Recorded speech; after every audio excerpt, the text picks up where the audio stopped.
Greetings, comrades and friends. I think it goes without saying that regardless of how we organize our societies, humans will have to contend with novel infectious diseases for the foreseeable future. How prepared we are for this inevitability depends on how well we make use of our collective capacity to adapt, to build, to protect ourselves from need and from harm. It's through the blood, sweat, and the genius of humanity that we've developed the productive means to build hospitals in days or to ship tons of medical supplies in hours. And in no small part, we have the People's Republic of China to thank for showing us this. To deal with the diseases on the order of COVID-19, we need to harness the full wealth of humanity. But we cannot do this while we're enslaved to the capitalists who only see this wealth as a means to further enrich themselves. Take BlackRock, the world's largest asset manager that oversaw the bailout of the banks in 2008 and now has been contracted by the Federal Reserve to do the very same thing.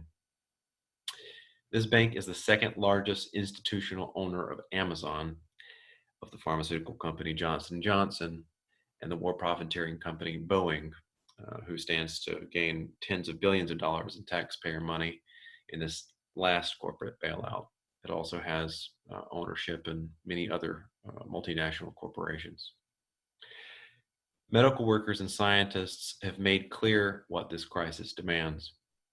We need the logistics infrastructure and the expertise of Amazon workers to get PPE and tests to millions of people and healthcare workers worldwide. We need the factories and the laboratories of Johnson & Johnson to produce tests, treatment drugs, and medical devices. We need Boeing to immediately halt its production of bombs. Even the Secretary General of the UN has called for a global ceasefire in light of the pandemic. But BlackRock, just like every other major shareholder of these transnational companies, is blind to human need. This institution, like a cancer, only obeys the imperative to grow, and it can only do so by expanding or intensifying the exploitation of labor from which it draws its lifeblood. And this is the driving force behind imperialism, and it's why we must work tirelessly to hasten its demise. It should come as no surprise that this same bank has controlling interests in the war profiteering companies Lockheed Martin, Raytheon, etc., as well as the oil companies whose profit margins determine the course of U.S. foreign policy. In order to live, we must cure ourselves of this cancer. We must break free from the chains of imperialism. This crisis should be a wake-up call. One thing that's obvious to all of us is that this virus has no respect for national boundaries. Indeed, the crisis demands the swift and organized action of the whole of the world's peoples. And in this respect, and in others, it's not unlike the challenge posed by capitalist-caused climate change. It should be obvious that to curb the spread of this disease, we need international cooperation. We need to pool our scientific knowledge, which ought to be the common property of the same humanity that produced it. It shouldn't, in other words, be bottled up by capitalist patents. And we need to marshal the most advanced technological forces at the disposal of humanity to meet this challenge. So let's take the ventilator, the machine that is so desperately needed right now. This machine is produced by the collective labor of thousands of workers. The materials used to produce the electronic components are mined by workers in Bolivia and the DR Congo. The valves are machined by workers in Germany, the displays assembled by workers in China, and transport workers around the world haul each of these components to their final destination. Every one of those workers ought to be entitled to the benefits of the technology that they collectively produce. This should be a guiding principle for anybody who calls herself a socialist. We also need to be able to free up the human talent that is currently wasted in the production of war machines or else destroyed by them.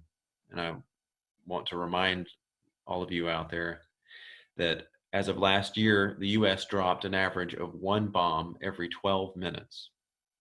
That's a home or a livelihood destroyed, a person maimed or killed every 12 minutes by a US bomb. The companies and universities and other institutions that are involved in this hideous business cut across the whole of US society.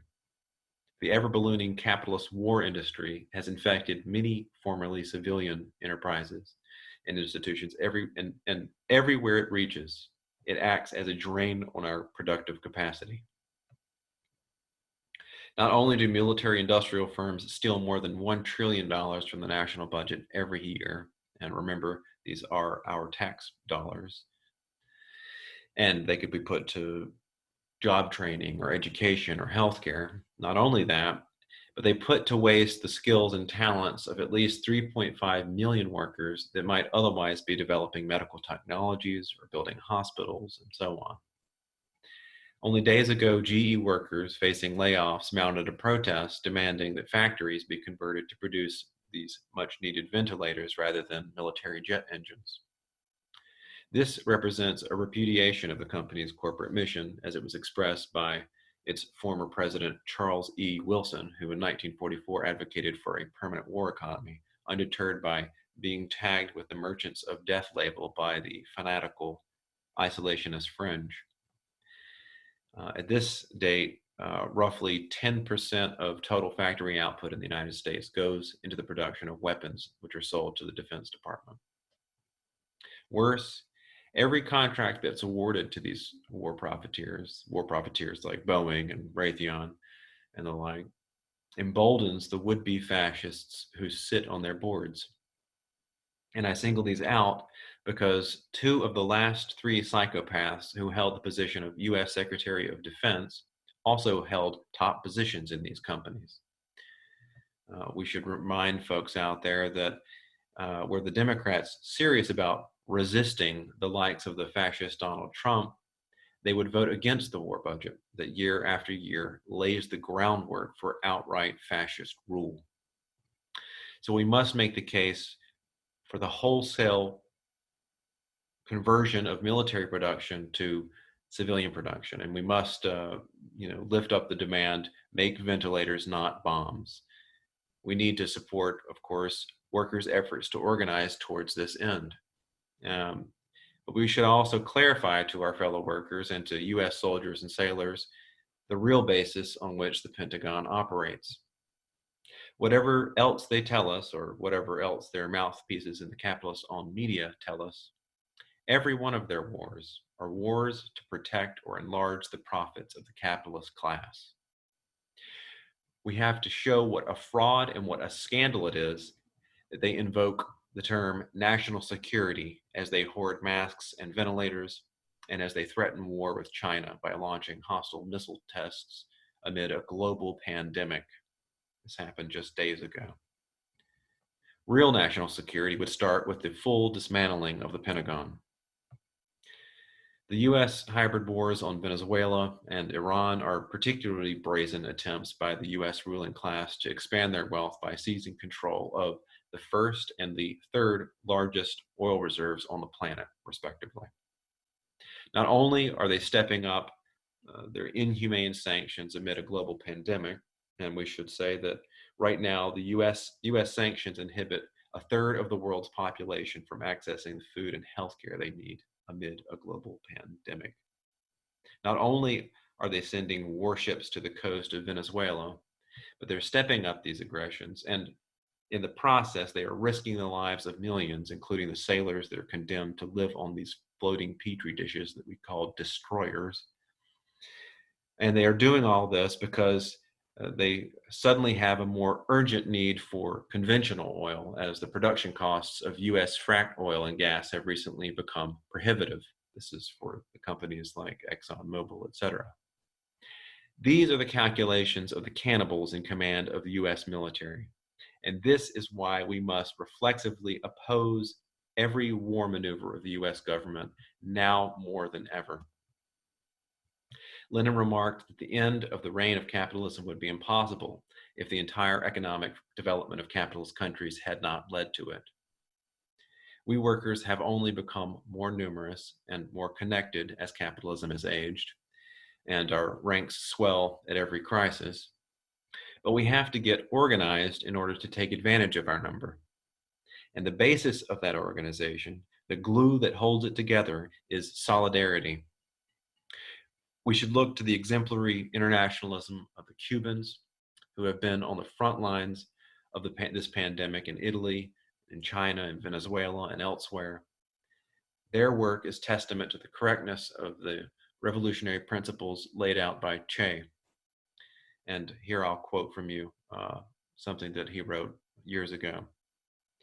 The principle upon which the fight against disease should be based is the creation of a robust body, but not the creation of a robust body by the artistic work of a doctor upon a weak organism. Rather, the creation of a robust body with the work of the whole collectivity upon the entire social collectivity. Someday, therefore, medicine will have to convert itself into a science that serves to prevent disease and orients the public towards carrying out its medical duties. Medicine should only intervene in cases of emergency to perform surgery or something else which lies outside the skills of the people of the new society that we are creating. So I, with these words, ask that we get to the task of creating this new society, and that we demand that we make ventilators, not bombs, and we say, up with workers' health care, down with capitalist warfare.